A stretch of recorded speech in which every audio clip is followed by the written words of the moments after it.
So I bought more books.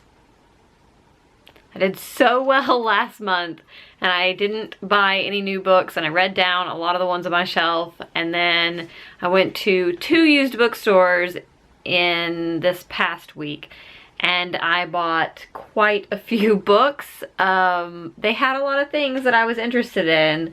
I went there specifically for one thing and I got a few from that series, but not exactly what I was looking for. But yeah, I got more books. Okay, well, the first one is one that I am actually listening to on audiobook, but I'm having a little bit of trouble following it or really getting into it, and so I decided to buy the physical copy because it wasn't too bad and they had it, and that is The Ship of Magic by Robin Hobb.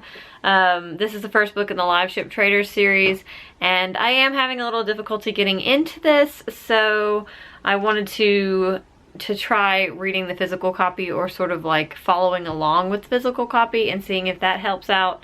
We shall see. Yeah.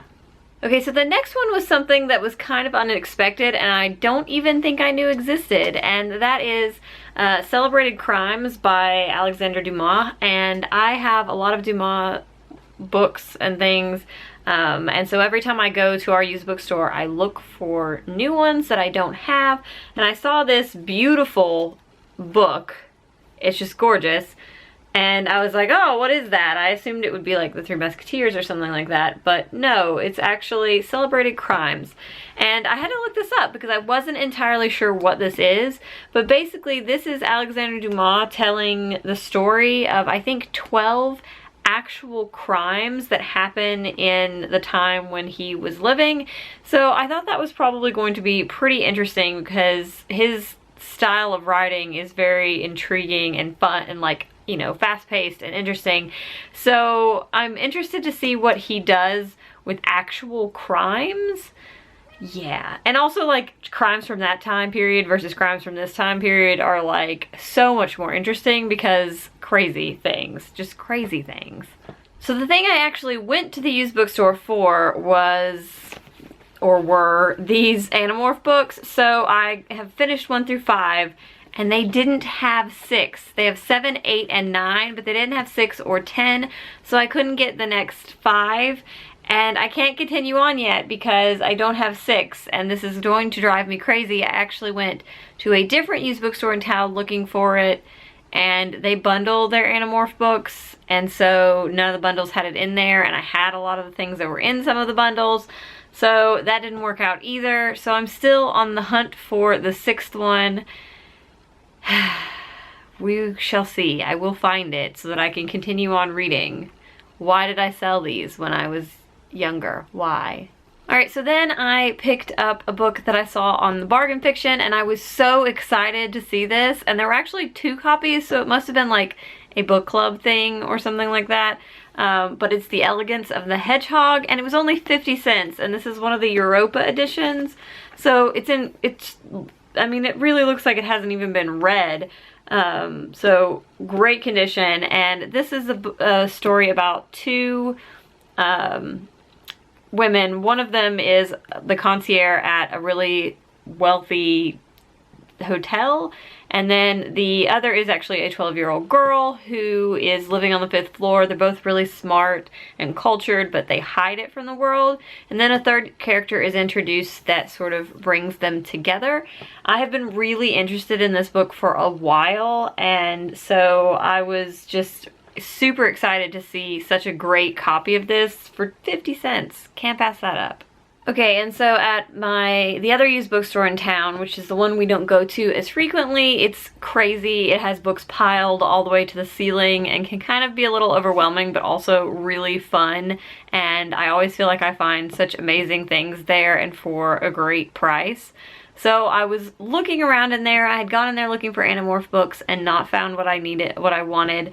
So I decided to just look around in the fiction and see if anything caught my eye, and a couple of things did. The first one being this hardback copy of A Tale for the Time Being by Ruth Ozeki. I have wanted to read this for a while, and I almost picked it up a few times in Barnes & Noble and different places, but this was $4 for this in perfect condition hardback book. This is about a woman, I may not get this completely right, but a woman finds a Hello Kitty lunchbox that has washed up on the beach in California, and there's a diary inside, and she figures out that it is from Japan, from the 2011 tsunamis, and she starts reading it and getting invested in this girl's life. That's pretty much all I know about it, but it sounds so fascinating, and I've heard a lot of fantastic things about this book. So when I saw it up there on the shelf, I knew I had to just snatch it up and take it home with me. So then while I was there, I decided to pick up an Agatha Christie novel. So this is And Then There Were None, which was very, very highly recommended to me to be the next one that I read. And this was a really good copy, and yes, there were so many Agatha Christie's, but I decided to go with this one since it came so highly recommended. So this will be the next Agatha Christie book that I read. Alright, so then I picked up two books that I have never heard of. I just saw them and I thought the covers were interesting, and then I read the descriptions and they sounded like something that would be right up my alley. The first one is Lost Names, and this is a book about Japanese occupied Korea, and it's basically the story of this boy and his childhood living in occupied Korea, Japanese occupied Korea, I think that's correct. And he, like, just the cultural things that were taken away from them, and I genuinely don't know a ton about it. I just read the back and it sounded like something really, really intriguing, and I mean, this is a beautiful book. So, and it's really not that long, so it's definitely something that I could read pretty quickly, I think. Although it sounds like it's going to be a rather hard topic, so maybe not so quickly. But I'm really interested in this, fascinated. Okay, and the last one is called The Almond Pickers, and this one just sounds fascinating, and I'm actually going to read you the back of it because I cannot explain this at all.